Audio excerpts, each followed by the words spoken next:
देखिए दोस्तों, ये जो बंद गोभी है जो आप देख रहे हो, वो लगभग 6 दिन में अब इतना ग्रो किया है। देख सकते हो ग्रो कितना फास्ट कर रहा है।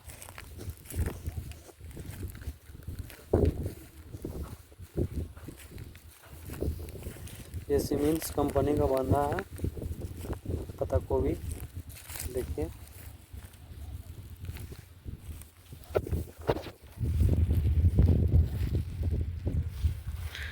कितना बढ़िया तरह से ग्रो कर रहा है। देखिए अब ग्रो कर रहा है।